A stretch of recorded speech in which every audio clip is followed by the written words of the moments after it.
आगे बढ़ जाए हम। आज की क्लास शुरू ही यहीं से हुई है। पॉइंट 4, अच्छा। पॉइंट 4 क्या कहता है, कमीशन में। अच्छा देखो यार, देखो एक और चीज है ये, देखो कमीशन ना, बाद कमीशन के बाद अथॉरिटी होती है जब कंपनी बंद हो रही होती है ना, तो वो कहता है कि यार मैं एक अपना बंदा अपॉइंट करूंगा जो ये सारी चीजों को लुक आफ्टर करेगा। मतलब क्या, 90 डेज वाली रिक्वायरमेंट जो है 90 डेज की ट्रांसफर की, वो उसको देखेगा कि यार टाइम पे हो रहा है नहीं हो रहा, कर खुद भी कर सकता है, इसको करवा सकता है किसी से। फिर बोर्ड को बोलेगा कि भाई देखो तुम्हारे को 15 दिन के अंदर रिपोर्ट देनी है रजिस्ट्रार को, चलो शाबाश काम करो करो इसको पूरा 15 दिन के कंप्लाई करो।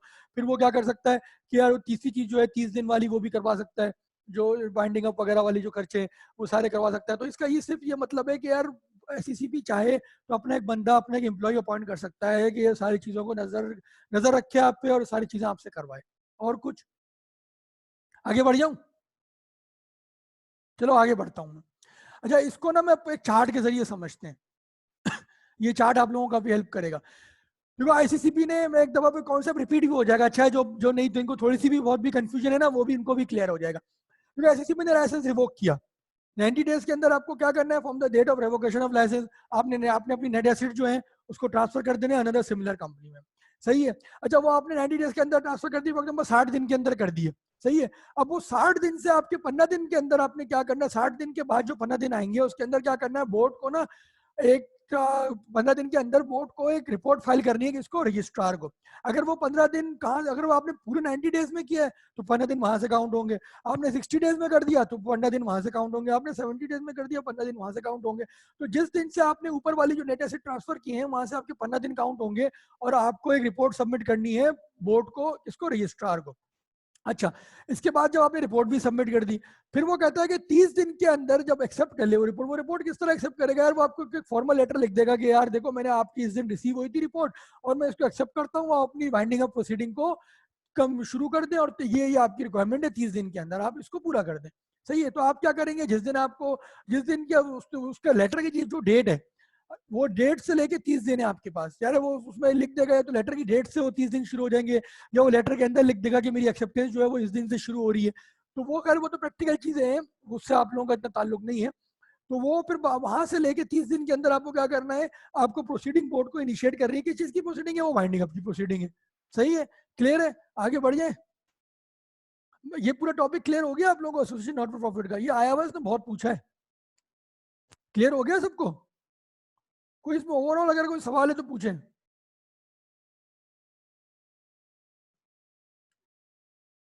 चलो चलो फिर हम आगे बढ़ते हैं।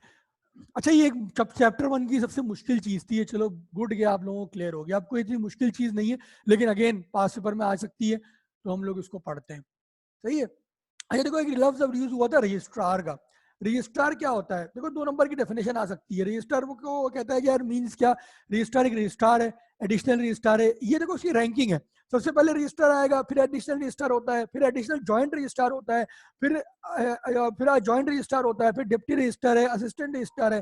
फिर वो एक लाइन लिखता है और such other officer as may be designated by CCP performing duties and functions under this act. मतलब क्या है, वो कहता है देखो रजिस्टर के नाम से जो बंदा काम कर रहा है वो तो रजिस्टर है ही है, अगर कोई ऐसे काम कर रहा है जो रजिस्ट्रार वाले हैं, जो एससीसीपी उससे करवा रहा है, वो भी रजिस्ट्रार की डेफिनेशन में आ जाएगा। सही है, समझ में आया? रजिस्ट्रार कौन होता है, रजिस्ट्रार जो अपने रजिस्ट्रार रजिस्ट्रार होता है, एडिशनल रजिस्ट्रार होता है, एडिशनल जॉइंट रजिस्ट्रार होता है, जॉइंट रजिस्ट्रार होता है, डिप्टी रजिस्ट्रार होता है, असिस्टेंट रजिस्ट्रार होता है। और वो क्या कहता है कि यार कोई भी दूसरा बंदा जो एससीसीपी ने जिससे काम करवा रहा है और वो एज अ रजिस्ट्रार काम कर रहा है तो वो होगा इसके अंदर। सही है, सही है, कुछ कंफ्यूजन तो नहीं है, आगे बढ़ जाए।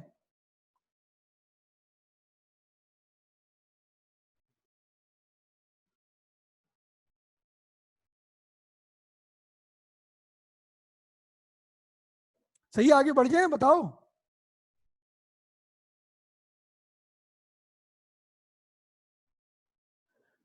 चलो ये छोटी छोटी डेफिनेशन है, इसमें तो टाइम लगाने का फायदा भी नहीं है, जब भी मैं जल्दी जल्दी भी इसको करा रहा हूँ।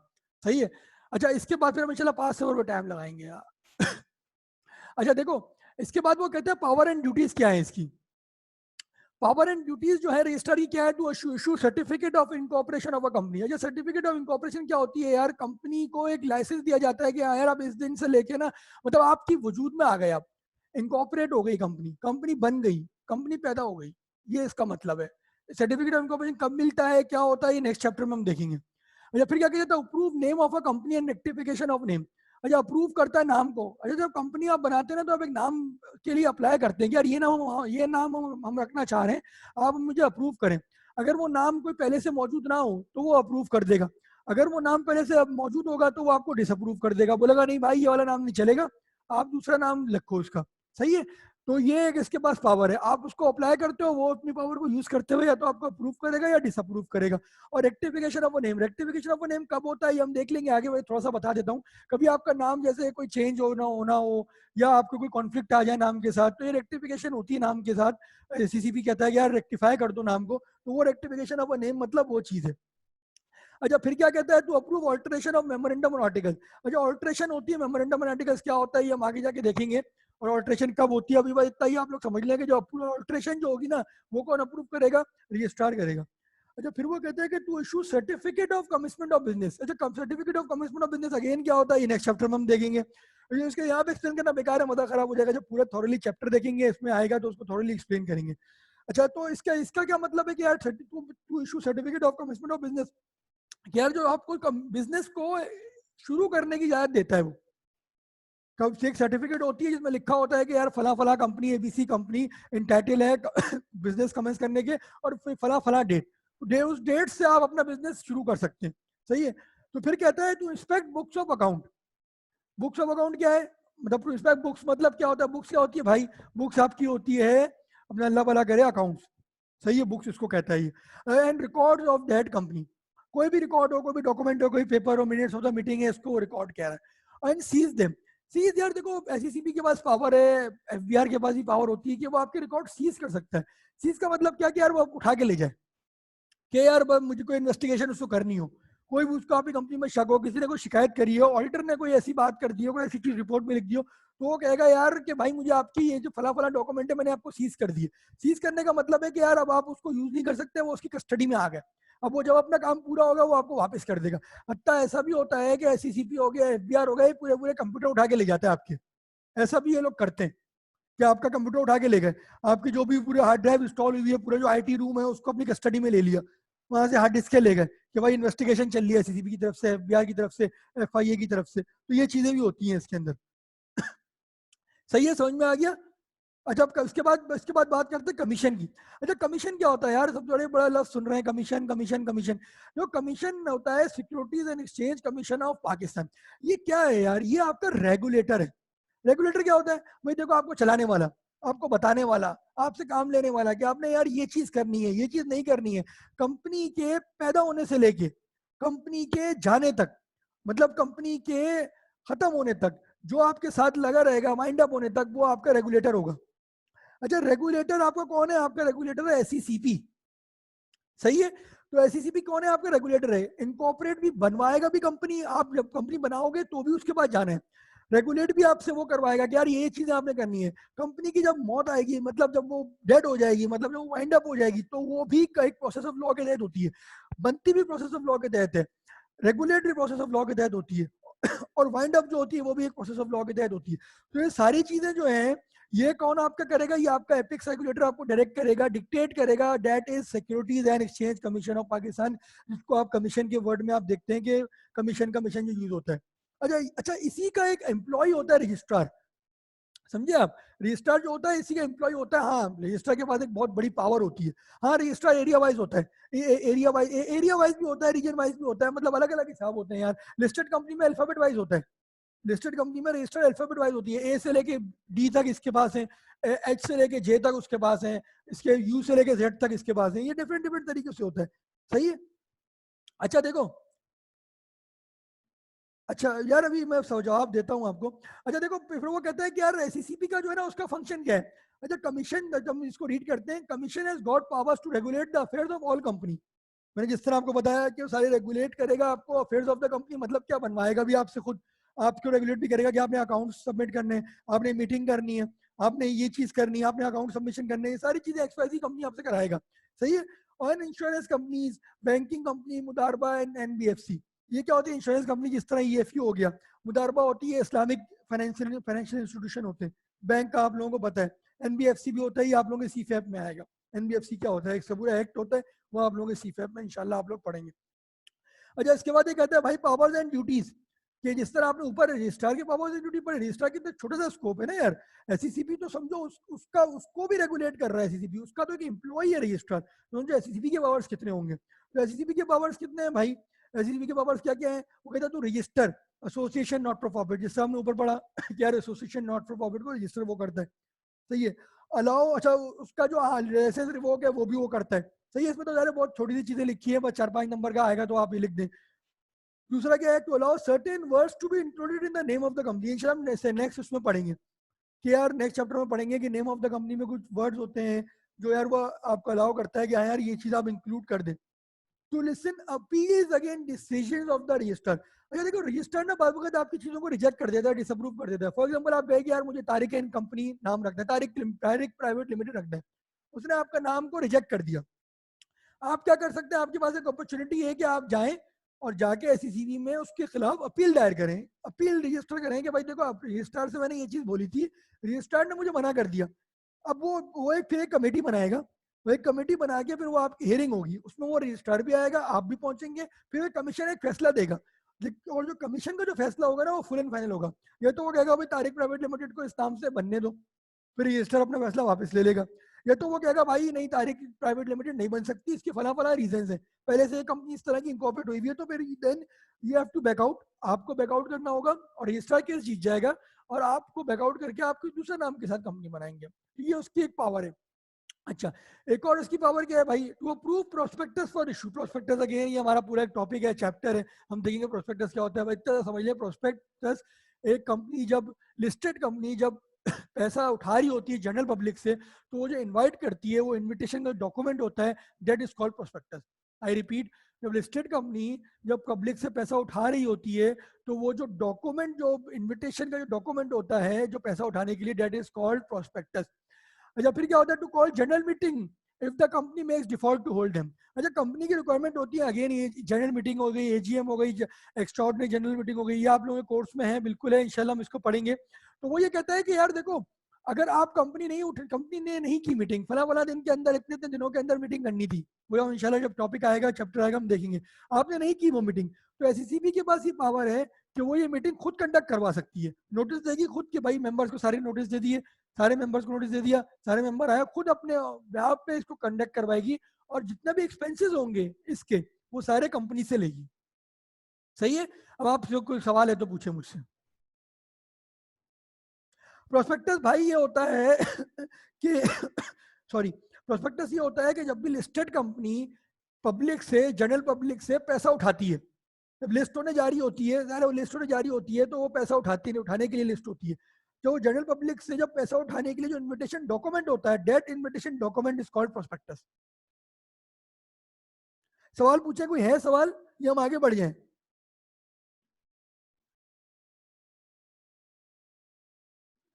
कोई क्वेश्चन है बच्चों, या हम आगे बढ़ जाएं?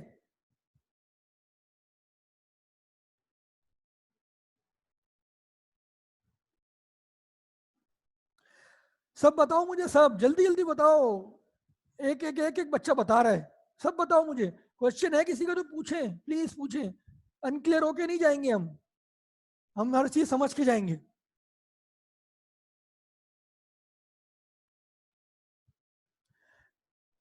कमीशन का point two allow certain word, यार ये मैं नेक्स्ट चैप्टर में आएगा हमजा, कि वो सर्टेन नेम्स वगैरह कुछ अलाउ करता है वो, कि यार जो एग्जांपल जैसे किसी का क्या नाम है, किसी पर्सनैलिटी का नाम हो गया, ये हो गया, इस तरह की कुछ चीजें मैं इंशाल्लाह नेक्स्ट चैप्टर में इसको थरली डिस्कस करेंगे।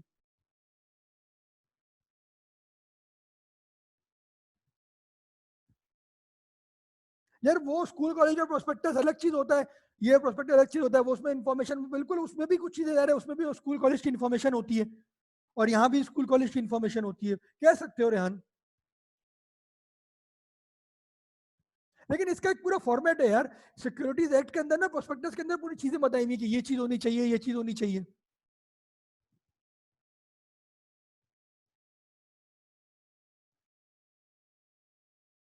कोई मसला नहीं हमजा, नेट इशू हो गया, कोई मसला नहीं।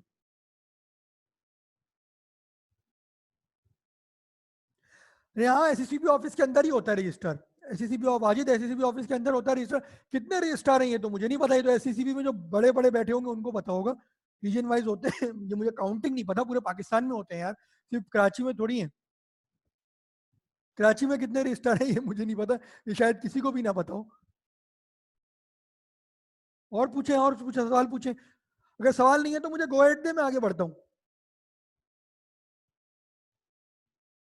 बताइए, सवाल नहीं है तो मुझे गो अहेड दीजिए, मैं आगे बढ़ता हूँ।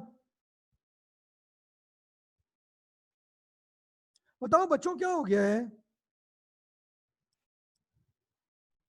बताओ मुझे, जल्दी बताओ, आगे बढ़ जाऊं?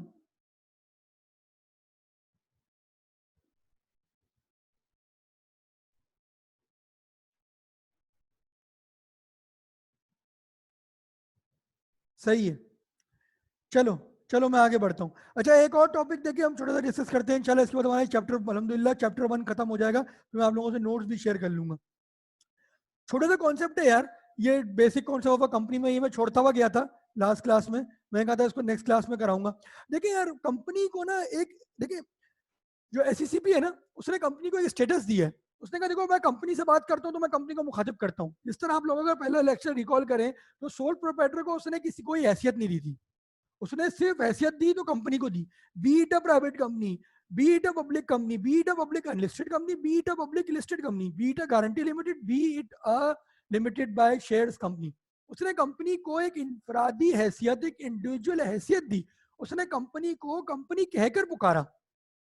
तो वो कहता है कि यार मैं कंपनी को ना एक पर्सन के तौर पर ट्रीट करता हूँ। पर्सन कैसे यार, मतलब पर्सन तो हम और आप हैं, हम सांस लेते हैं, खाते हैं, पीते हैं, देखते हैं। कंपनी के, कंपनी तो दीवारें हैं, कंपनी कैसे पर्सन हो सकती है?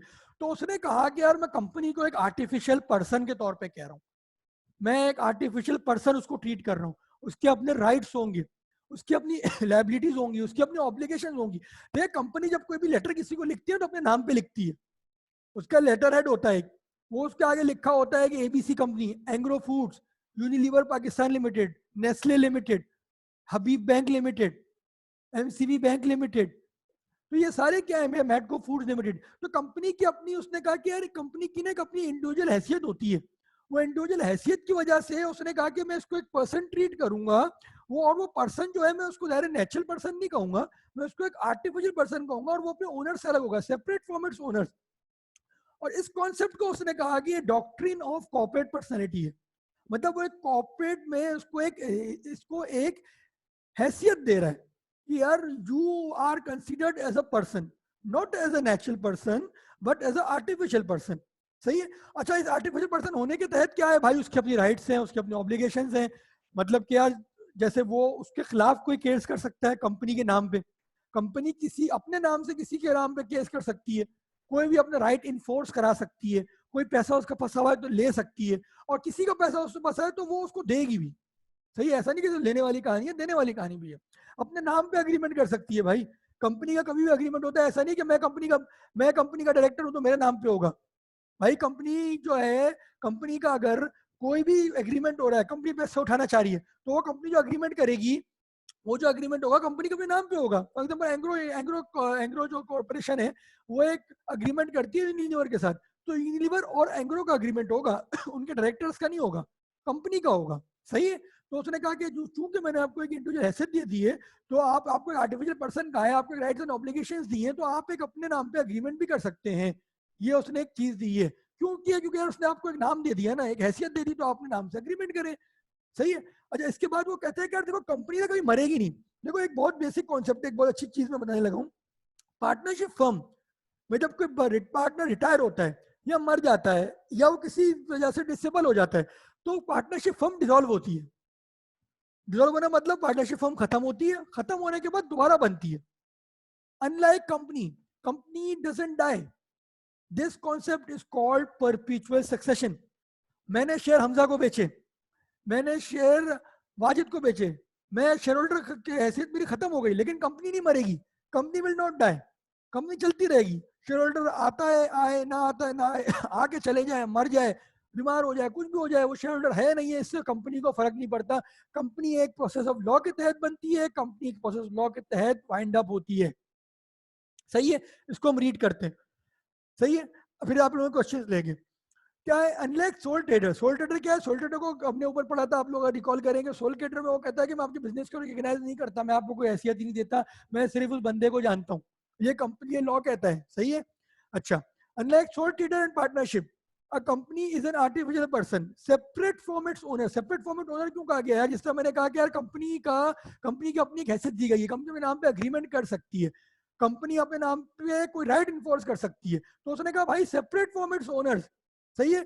This is called doctrine of corporate personality, सही है। अच्छा, दूसरी बात क्या कही गई, the law recognizes a company as a person with legal rights and obligation similar to those of ordinary individual. मतलब यार मेरे साथ किसी ने बुरा कर दिया, मेरा घर कब्जा कर लिया, जब मैंने किसी का घर कब्जा कर लिया, तो यार क्या होगा भाई, वो मेरे खिलाफ वो एक्शन ले सकता है, सही है, और मैं उसके खिलाफ ले सकता हूँ एक्शन, सही है। तो इसी तरह वो कह रहा है कि यार कंपनी भी अपने कंपनी भी कोई भी एक्शन लेना चाहे ले सकती है, और कंपनी के खिलाफ कोई एक्शन लेना चाहे ले सकती है, डायरेक्टर्स की इसमें जरूरत नहीं है, कंपनी के अपने नाम से अग्रीमेंट बनेंगे, कंपनी के अपने नाम से राइट इन्फोर्स होंगे। अच्छा, किसी क्या company can make agreement in its own name with other parties, with other person, सही। जिस तरह मैंने कहा कि एंग्रो चाहे तो यूनिवर्स से अपने नाम पे अग्रीमेंट करेगी, और कंपनी के जितने भी अग्रीमेंट्स होते हैं वो कंपनी के आपस में उनके नाम से होते हैं।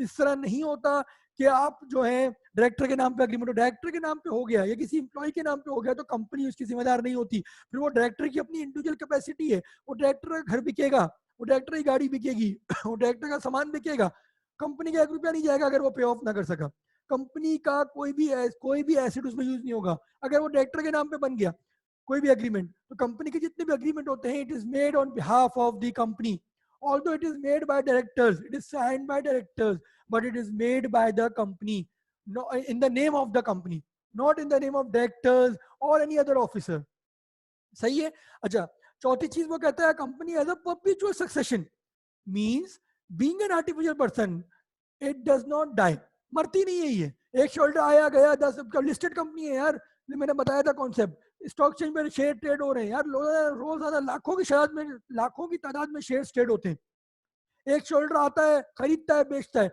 इस तरह अगर कंपनी डिसॉल्व होना शुरू हो जाए पार्टनरशिप फर्म की तरह, तो दिन में कोई 50 बार, तो 50 भी नहीं बल्कि अगर 1 लाख शेयर ट्रेड हो रहे हैं, हर बंदा 1000 शेयर भी ट्रेड कर रहा है, तो 10,000 दफा तो रोजाना बन के खत्म होके बनेगी।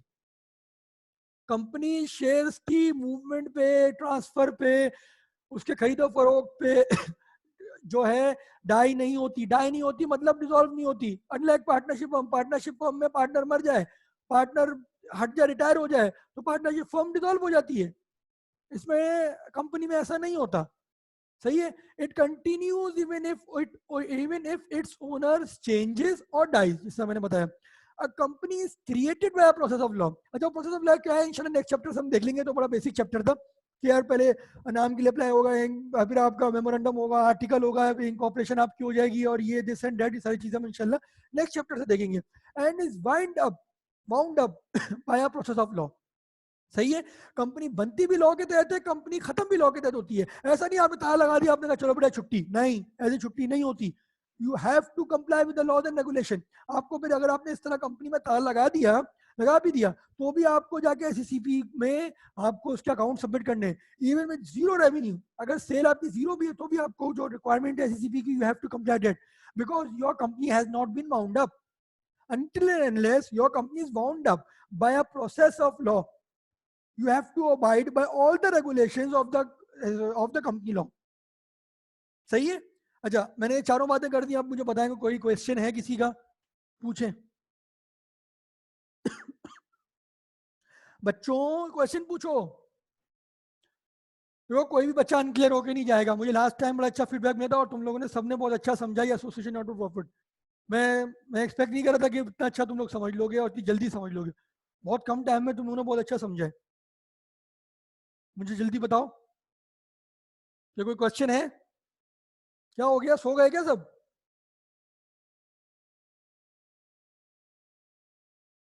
हेलो, आवाज आ रही है? बताओ जल्दी बताओ मुझे, मैं एक मिनट दे रहा हूँ, मुझे बताओ जिसका जो क्वेश्चन है बताओ, इसमें से कोई चीज नहीं समझ में आई हो बताओ, कोई चीज अनक्लियर है बताओ, पूछो जल्दी पूछो।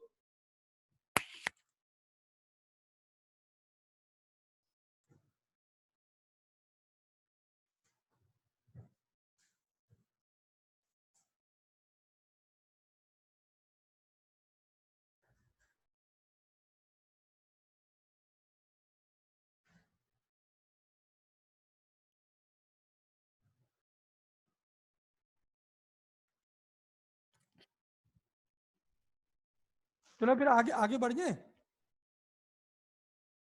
यार मेरी बुक तैयार है भाई, मेरी बुक शुरू से तैयार है, मेरी क्लासेस शुरू होने से पहले तैयार है, लेकिन हम चैप्टर वाइज रिलीज करेंगे। ये चैप्टर 1 आज खत्म हो गया, चैप्टर 1 हम रिलीज कर देंगे आज।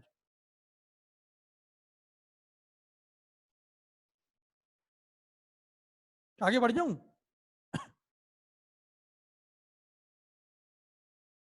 चलो अच्छा देखो, अब हम बड़ी ही इंपॉर्टेंट चीज पे आ रहे हैं, जो कि हमारा है पास पेपर। देखो पास पेपर में अगर एक कंपनी में करप्शन रिपोर्ट होती है तो लॉ बीओडी को पकड़ेगा, बिल्कुल पकड़ेगा लॉ बीओडी को। कंपनी में करप्शन रिपोर्ट होती है तो लॉ बीओडी को पकड़ेगा। डायरेक्टर्स की रिस्पॉन्सिबिलिटी है कंप्लायंस को इंश्योर करना, बिल्कुल पकड़ेगा। देखो अब हम पास पेपर्स पे आ जाते हैं। देखो यार मैं एक चीज चाह रहा हूँ आप लोगों से कि यार देखें, पास पेपर मैं चाह रहा हूँ कि एक दफा आप लोग ना अटेम्प्ट करें इसको। आप लोग क्या कहते हैं मुझे बताइएगा। मैं चाह रहा हूँ कि एक दफा आप लोग इसको अटेम्प्ट करें। मुझे पता है आप लोग गलतियां करोगे, अब मैं चाह रहा हूँ आप लोग गलतियां करो। जब आप गलती करोगे ना, देखो मैं अभी बता दूंगा ना क्या करना है, किस तरह गलतियां होंगी, तो वो मजा नहीं आएगा। मैं चाह रहा हूँ कि यार मैं कुछ इसमें से पास पेपर देता हूँ आप लोगों को, और एक आध पास पेपर मैं खुद बनाता हूँ अभी आप लोगों के सामने, और आप लोग मैं चाह रहा हूँ कि इसको अटेम्प्ट करो। अटेम्प्ट करके मैं कल का टाइम देता हूँ इंशाल्लाह। हो मोस्ट प्रोबेबली मेरी नेक्स्ट क्लास इंशाल्लाह, मेरी नेक्स्ट क्लास जुमेरात को होगी इंशाल्लाह। तो मैं ये चाहूंगा कि आप लोग मुझे कल शाम तक ना मुझे व्हाट्सएप करें ग्रुप पे, सही है, ग्रुप पे व्हाट्सएप करें। और मैं फिर आप लोगों को जुमेरात वाली क्लास जो होगी ना, शुरू का हम 15-20 मिनट आधा घंटा में आप लोगों की गलतियां बताऊंगा, और मैं बताऊंगा how to solve the past paper. देखो अगर मैंने अभी बता दिया ना, तो उसमें होगा ये कि तुम लोग जो है ना उसमें उस तरह से सवाल सॉल्व नहीं करोगे। मैं चाह रहा हूँ पहली दफा ना तुम लोग गलती करके आओ, ज्यादा बेहतर है। हाँ अगर किसी ने सही कर दिया वेल एंड गुड, लेकिन अगर किसी ने गलती करी है तो वो गलती जब वो एक दफा करते ना, हमारे टीचर थे, वो जब हम जब देखे जाते थे ना उनके पास क्वेश्चन, तो वो इतना बड़ा बड़ा काट देते थे सवाल, पूरे पेज पे क्रॉस मारते थे। वो कहते यार ये क्रॉस का मतलब ये है कि तुम्हें याद रहेगा तुमने ये गलत किया, और क्रॉस भी इतना गहरा मारते थे वो कि पेज ही बार फाड़ देते थे। वो कहते यार ये तुम लोग ये गलती ना पर तुम दोबारा नहीं करोगे। तो मैं ये चाहूंगा कि आप लोगों को ना मैं छोड़ दूं खुला कि यार आप लोग इसको सॉल्व करें। इसमें 2-3 बड़े अच्छे पास हो रहे हैं। फिर मैं चाहूंगा कि आप लोग इंशाल्लाह इसको जब मुझे चेक कराएंगे, देंगे मुझे ग्रुप पे, तो मैं ओवरऑल आप लोगों की मिस्टेक्स को बताऊंगा, फिर मैं बताऊंगा how to solve the past paper. क्या कहते हैं आप लोग, बताइए आइडिया कैसा है, बताएं मुझे। मुझे I want opinion from each and everyone. मुझे सारे बच्चों से चाहिए। मैं बस पास पेपर सिर्फ रीड करके छोड़ दूंगा आप लोगों के लिए। मुझे सब बच्चे बताओ यार, सारे पार्टिसिपेट करो तो मजा नहीं आएगा यार। भाई एक बच्चा एक दफा ही लिखे और मुझे बताए कि यार सही है ये तरीका सही है।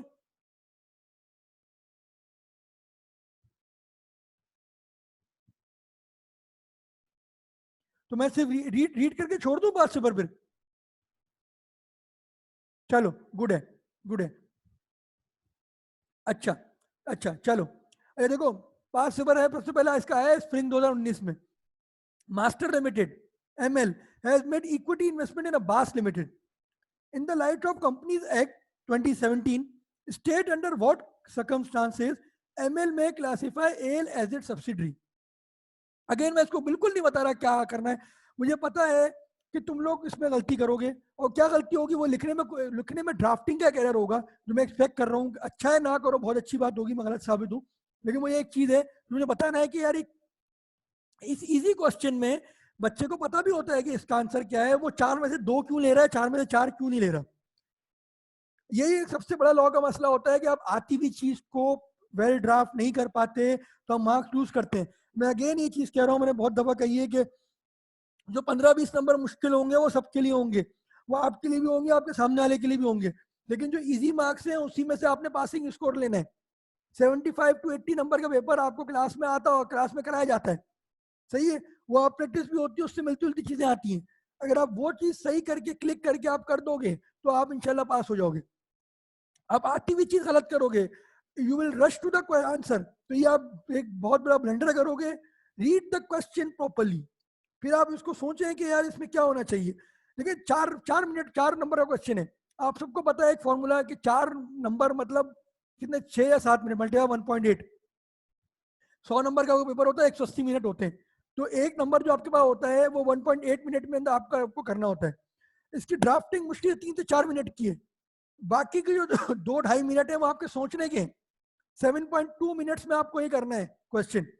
मेरी हमेशा ये प्रैक्टिस रही है, मैं शुरू से लेके सीए फाइनल का आखिरी पेपर तक रीडिंग टाइम में 10-12 मिनट में पेपर पढ़ने के बाद में हर सवाल के आगे लिख देता था इतने मिनट से मुझे ये करना है। 4 नंबर का सवाल है 7 मिनट, राउंड डाउन करके लिखता था मैं, 7.2 है तो 7 लिख दिया। जैसे 10 नंबर का सवाल है 18 मिनट है तो उसके आगे 18 लिख दिया, 15 लिख दिया। इस तरह भी मुझे पता होता था कि यार मेरा जो क्वेश्चन है मैं अगर 50 नंबर मैंने कर दी है तो मैं 1.5 घंटे में ही चाहिए ना, ऐसा तो नहीं मैं 2 सवा 2 घंटे हो गए। ये बहुत बड़ा ब्लंडर होता है, लोग सवाल में फंस गए तो फंस ही गए। 1.5 घंटे का पेपर था उसको 2 सवा 2 घंटे में कर दिया, फिर एंड में इतने तेज कर रहे हैं, पता भी नहीं क्या कर रहे हैं और गलतियां करके आ रहे हैं, राइटिंग भी पूरी कर रहे हैं, सही प्रॉपरली ड्राफ्ट नहीं कर रहे हैं, फिर वो एंड में कुछ छूट भी रहा है, 15-20 नंबर छोड़ के आ रहे हैं। जो छोड़ के आ रहे हैं वो आसान सवाल था, मुश्किल सवाल में फंस गए थे शुरू में। वैसा फिर क्या हो गया, नंबर कितने आ रहे हैं 30, 32, 35, परेशान यार क्यों हो रहे हैं इतने कम नंबर। तो ये इसका बेसिक रीजन होता है। आपको जब आप ये सवाल सॉल्व अभी अभी देखिए, अभी आपने टाइम नहीं देखना, 4 नंबर का सवाल है आप 20 मिनट लगा लें, अभी मसला नहीं है आपके लिए, सही है। आप सोचें, अभी तो हाथ साफ होगा ना यार, अभी थोड़ी आपने टाइम देखना है, ये नहीं कि आप जल्दी जल्दी करके मुझे दे रहे हैं, नहीं नहीं नहीं ऐसा नहीं। आप 4 नंबर का सवाल है 10 मिनट ले लें, इसमें 15 मिनट ले लें, लेकिन मिसाल दे रहा हूँ, एक आपको एग्जाम्पल दे रहा हूँ, लेकिन इसको सही तरीके से ड्राफ्ट करना है, सही है। अच्छा मैं कोई गाइड नहीं कर रहा किसी को, मैं आप लोगों को ओपन छोड़ रहा हूँ, मैं चाह रहा हूँ कि गलतियां करें, जब करेंगे तो मैं आप लोगों को इंशाल्लाह बताऊंगा कि इसमें क्या भंड हुआ। दूसरा क्या, ये दूसरा क्वेश्चन छोड़ दें, बॉडी कॉपर की डेफिनेशन अब हमें नहीं पढ़ी है, नेक्स्ट चैप्टर में वो वहां देख लेंगे। अगेन ये एक अच्छा सवाल है, देखिए ये जो सवाल अब मैं पढ़ रहा हूँ ऑटम 17 का, ये सवाल आपको सिर्फ ड्राफ्टिंग सिखा रहा है, क्योंकि सवाल सारे इसी तरह के होते हैं, सवाल इसी तरह के होते हैं, वो 4-5 लाइनों में आपको घुमाएगा, फला फला बंदा ये कर रहा है, फला फला कंपनी ये, अब मुझे बताओ क्या होगा, in the lights of company ordinance, under the provision of companies act, इस तरह करके वो करेगा। तो मैं आपको बताता हूँ, रीड करता हूँ। Zeta associates ZA intends to register as a limited liability company without adding the word limited to its name। ये कौन सी कंपनी है मुझे बताओ, जल्दी बताओ, चलो एक चीज पूछते हैं, आप आज ही तो पढ़ी है।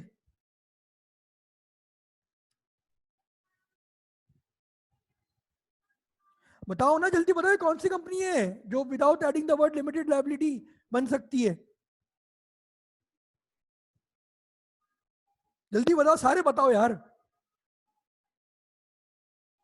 क्या हो गया, समझ में नहीं आया क्या, अभी तो पढ़ा है हमने।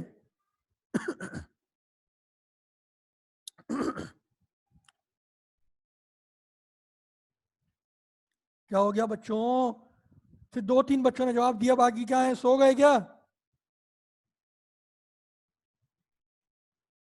चलो good good, association not for profit है, गुड, आप लोगों ने क्लिक कर लिया। देखो लॉ का जब क्वेश्चन आप पढ़ेंगे तो आपने एक एक लफ्ज से गौर करना है। उसने ये नहीं लिखा कि एसोसिएशन नॉट फॉर प्रॉफिट का लफ्ज नहीं लिखा, उसने कहा ZA intends to register a limited liability company without adding the word limited to its name under the provision of Companies Act। Company ordinance लिखा हुआ यहाँ ज़ाहिर है उस वक्त के सवाल में ऑर्डिनेंस था। List the conditions which ZA must satisfy for dispensing with the requirement of using limited to its name। Dispense मतलब छूट दे देना, खत्म हो जानी रिक्वायरमेंट। अब देखो लिख सकता था कि यार वो एक एसोसिएशन नॉट फॉर प्रॉफिट बनाना चाह रहा है, बता दो क्या कंडीशन है। उसने यूं नहीं लिखा, उसने आपके दिमाग से खेला, उसने देखा कि यार ये बच्चा पकड़ सकता है इसको। और बहुत सारे बच्चे जिन्होंने पढ़ के नहीं गए, ये रट के जाते हैं, जो कॉन्सेप्ट होता है ना कि रट लो बस, उनको समझ में नहीं आया कि यार वो कौन सी कंपनी होती है इसमें लिमिटेड लायबिलिटी नहीं लगती और कंपनी भी होती है। वो बच्चे अटक गए, 4 इजी मार्क्स लूज करके आ गए, सही है। तो आप लोगों ने बहुत अच्छा क्लिक किया कि without adding the word limited और गारंटी लिमिटेड जो कंपनी होती है वो कौन सी कंपनी होती है, एसोसिएशन नॉट फॉर प्रॉफिट, सही है। अच्छा दूसरा वो कहता है, इसी अटेम्प्ट का दूसरा सवाल है, under the provision of companies act briefly describe the circumstances in which a company would be considered as a holding company of another company। बता दो कि होल्डिंग कंपनी कब बनेगी किसी दूसरी कंपनी की, सही है। ये एक और पास पेपर आ गया। यार कुछ बच्चे बहुत लेट आ रहे हैं यार, ये अभी अभी आ रहे हैं, ये क्या गलत बात है यार, ये तो शुरू से क्लास में रहा करें आप लोग, इस तरह तो मिस करेंगे। लॉ आप क्लास सीक्वेंस में पूरी नहीं लेंगे, नहीं समझ में आएगा। प्लीज थोड़ा ख्याल करें, टाइम पे आया करें, इस तरह बीच से आएंगे तो आपका अपना नुकसान है। टीचर इतना रिपीट नहीं कर सकेगा, लेकिन आप लोग बाकी बच्चे भी जो शुरू से बैठे हुए वो बेचारे क्या करेंगे, उनमें मैं ऐसा रिपीट तो नहीं कर सकता ना, उनका बेचारों का टाइम वेस्ट होगा। तो प्लीज टाइम का थोड़ा ख्याल रखा करें, मेरी रिक्वेस्ट है आप लोगों से। अच्छा, इसके बाद वो फिर वो बॉडी कॉर्पोरेट की बात करते हैं, बॉडी कॉर्पोरेट को छोड़ दें। अच्छा ये इसके बाद एक सवाल है स्प्रिंग 2016 का। Organisations working for useful objects of the society often need protection. फिर उसने वहीं घुमाया, देखें उपजेड की तरह सवाल घुमाया है, सही है, बोल नहीं रहा society not for profit. Organization working for useful objects of the society often need protection of limited liability for such work. However, there are certain conditions subject to the fulfillment of which an exemption may be granted to an entity from using the word limited to its name. Describe those conditions and also specify the authority who may grant such exemption under the Companies Act. सही है, उसने बोला भाई कि यार कुछ exemption वगैरह मिलती है, वो बताओ कि भाई कौन देता है और क्या कंडीशंस है उसकी। सिंपल उसी तरह का सवाल है, दोनों सॉल्व करने। मैं जो चीज मैं किसी और से परस्पेक्टिव से आप लोगों को चाह रहा हूँ सॉल्व करवाना, दोनों सॉल्व करने हैं आपने। ये नहीं कि ऊपर वाला जेडे कर लिया ये नहीं करेंगे, ये भी करेंगे, दोनों करेंगे। अच्छा नीचे वो पूछ रहा है कि भाई under the provision of companies ordinance list the circumstances under which Mahkoom limited में be deemed to be subsidiary of Hakim limited. ऊपर उसने होल्डिंग कंपनी का पूछा, नीचे सब्सिडियरी का पूछ रहा है, ये हमें सर्कमस्टेंसेस बता देने। अच्छा ओल्ड इंपॉर्टेंट क्वेश्चन है कि अच्छा क्वेश्चन मुझे मिला था तो मैंने यहाँ पे डाल दिया।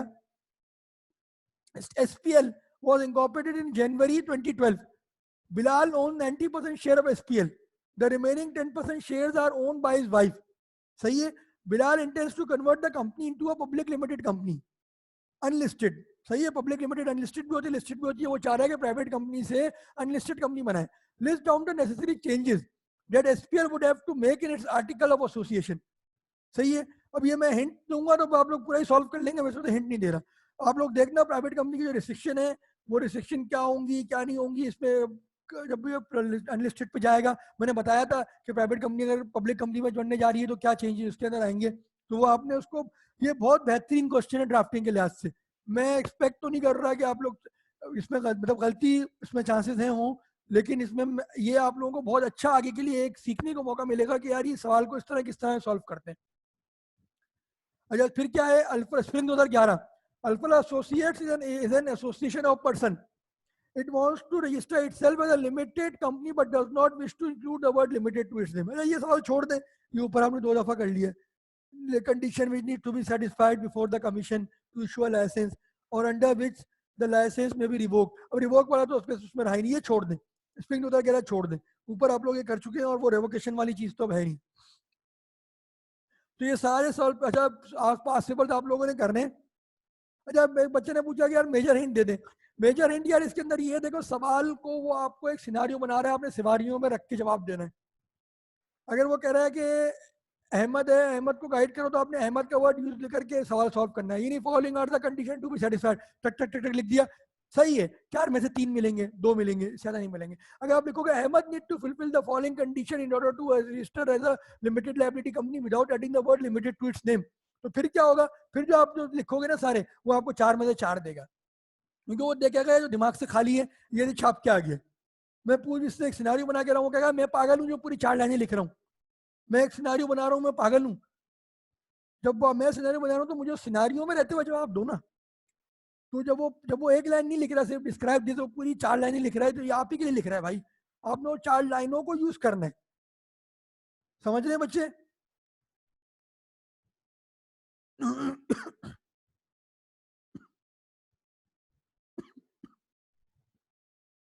कोई कंफ्यूजन है तो पूछें।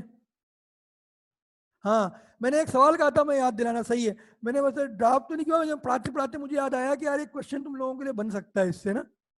एक सेकंड, हाँ चलो मैं एक सवाल टाइप का लिखवाता हूँ, तुम लोग मतलब मेरे को बता रहा हूँ, तुम लोग अपने पास ना कहीं नोट कर लो उसको।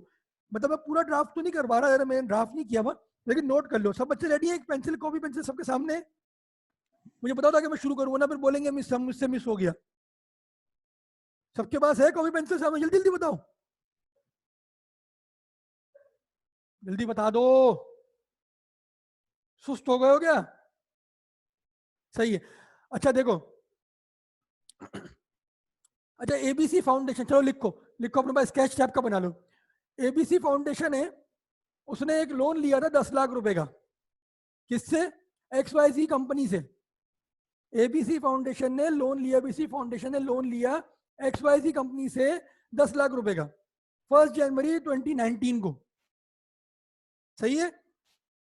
अच्छा, अब आगे हम खड़े अप्रैल 2020 में उसको रीपे करना था। अच्छा सही है, स्लो बता रहा हूं मैं। 1 जनवरी 2019 को उसने लोन लिया एबीसी फाउंडेशन ने।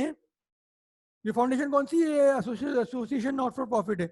उसने लोन लिया 1 जनवरी को एबीसी प्राइवेट लिमिटेड से, या कोई भी नाम दे दो, XYZ प्राइवेट लिमिटेड से।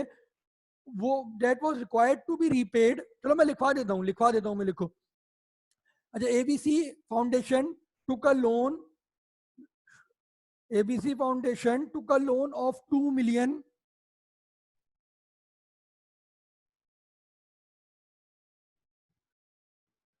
ABC Foundation took a loan of 2 million from XYZ Private Limited on 1st January 2019.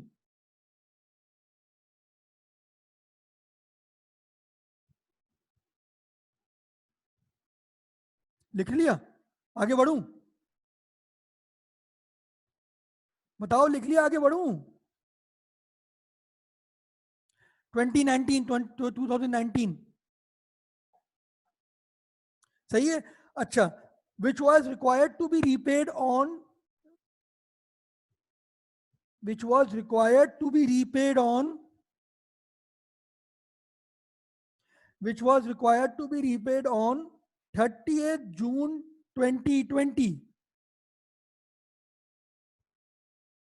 which was required to be repaid on 30th June 2020.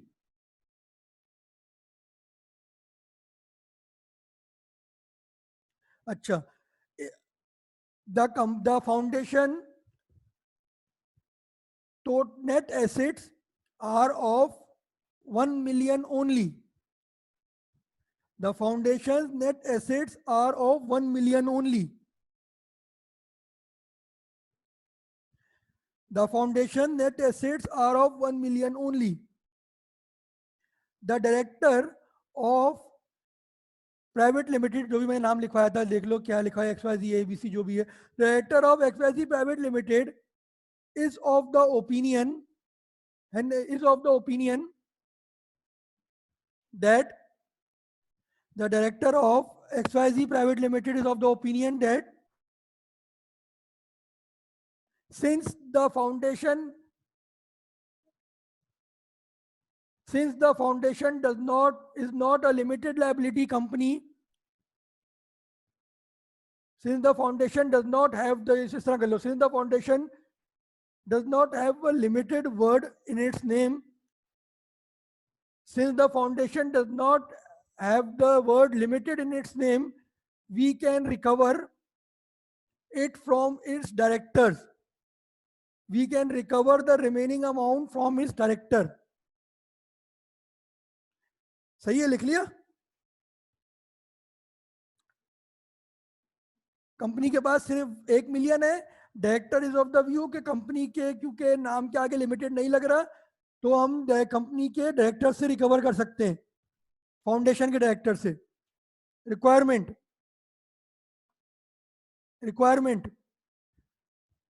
comment on the viewpoint of the director of XYZ Private Limited under the Companies Act 2017.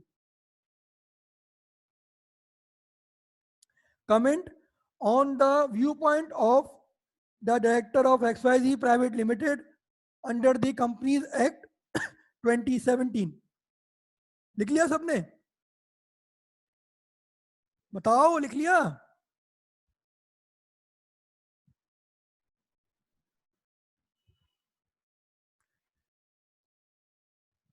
क्योंकि उसने अभी तक ना कुछ घुमाया नहीं है सवाल को।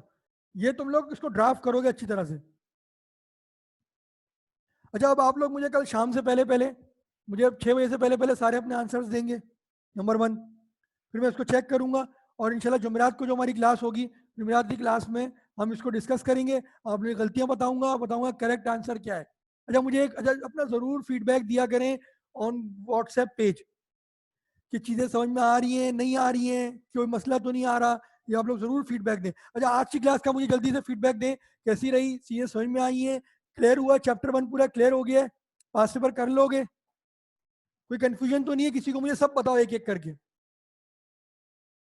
किसी को कंफ्यूजन तो नहीं है, चीजें क्लियर हो रही है, समझ में आ रही हैं बच्चों? चीजें समझ में आ रही हैं?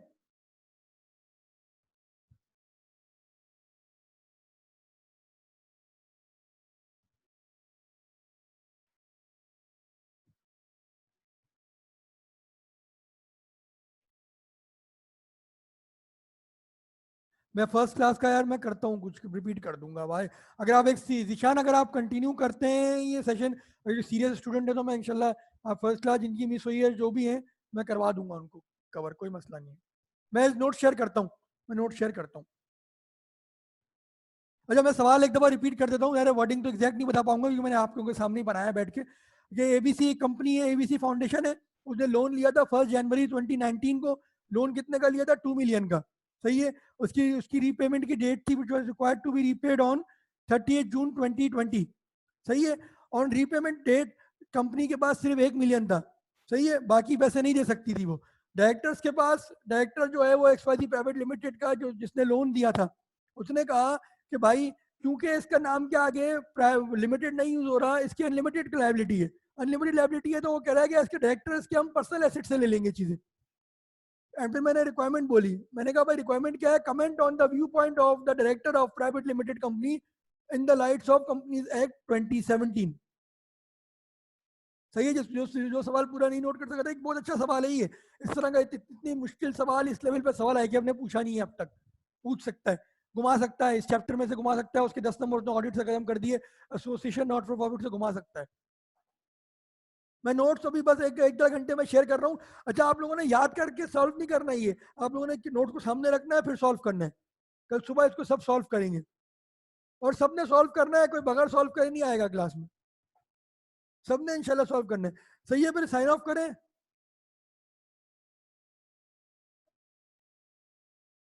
सही है बच्चों, अल्लाह हाफिज, अल्लाह हाफिज लिख दो सब, चलो अल्लाह हाफिज करते हैं।